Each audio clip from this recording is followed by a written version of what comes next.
This is the video on sigma notation. This is page 220 of the Incredibles book. You need to be able to solve some of these problems. They won't get too difficult. And it's also available on your calculator. All right. So let's zoom in a little bit to see what we're looking at. So here we go. Oops. All right. So this is the sigma notation. This symbol sigma. All right. This is capital sigma, Greek letter. This is called a summation sign. Index of summation. There's going to be a variable here that is not an imaginary number. That's just the letter I. Doesn't have to be I. In the examples down here, they use the letter K. Right? There's the letter K down here.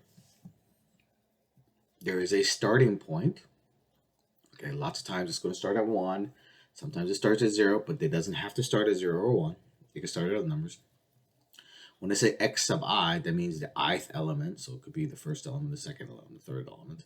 And I'll give you more details of that later. N is the stopping point. So you start at this number and end at that number. Okay? All right, so let's look at this. So what does this mean? This means I starts at 1. And then you keep adding. 1 plus 2 plus 3 plus 4 plus 5 plus 6, right? I stop at 6 because the top number is 6, and I just add that up. And 7 times 3 is 21, so that's 21. And if you're wondering, well, how I'm getting 7 times 3, 1 plus 6 is 7, 2 plus 5 is 7, 3 plus 4 is 7. There's 3 of them. 7 times 3 is 21. J squared. So this time they use the letter J instead of I. And I'm starting at 3, so it's 3 squared plus 4 squared plus 5 squared plus 6 squared. And I'm going to go all the way up to 12 squared. And you go, oh, but what about these numbers? Well, I'm going to use a calculator. All right. So the TI-84 has sigma notation. All right. How do I get sigma notation on the TI-84? I hit alpha window. When I hit alpha window, there is choice number 2 is the sigma notation. So I hit 2, and it looks like this. And they want the variable, and I suggest you use this button because it's easy. Hit X. So I'm using the variable X. And in this one, it wants you to start at 3.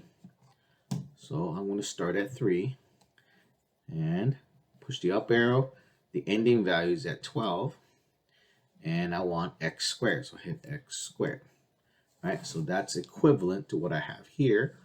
I or J equals 3 to 12, J squared. So this is X equals 3 to 12, X squared. I press enter. And it gives me 645. So that's the answer, 645. But what if you don't have a calculator? All right. Well, so that's what these formulas for when you don't have a calculator, even though you probably still want one. Okay. Some summation properties. If there is a C, that's where C is just a number, and it's a common factor of all of them, you can just take it out of the summation. That's what that means. If there's a common factor of C, take it out of the summation. If you have two sums being added or subtracted together, you can write them separately as the sum and difference. All right, that's what that means. So these actually come pretty naturally. Like you don't say, oh, is there a property for this? No, this will come naturally. All right, here's some summation formulas. You are expected to know this one and this one. If you can't remember that, that'd be great. I have rarely used this one. All right, so C equals Cn. So here's an example of how I'm going to do this.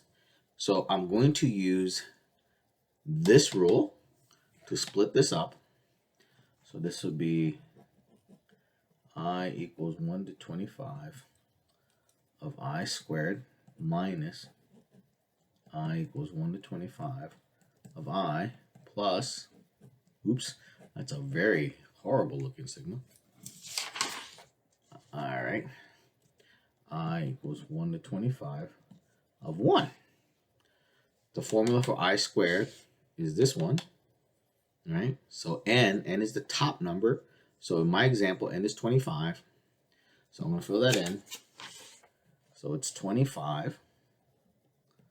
25 plus 1. 2 times 25 plus 1 over 6 minus, and then for the second sigma notation, I'm using which one? I'm using this one, right? That's the I, and n is 25.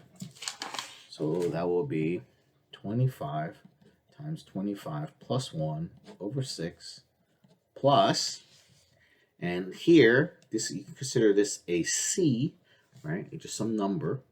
So n is 25, so just 1 times 25. Okay.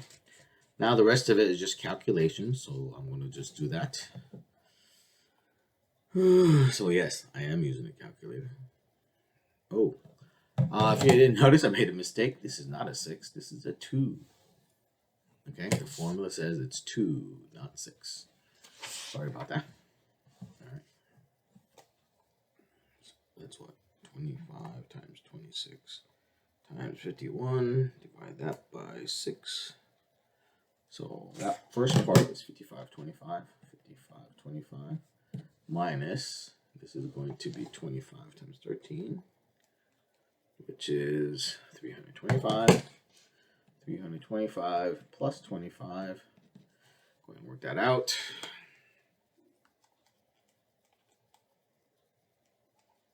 And I get 5225. So final answer 5225. So that means this summation is 5225. All right, that's it for that page.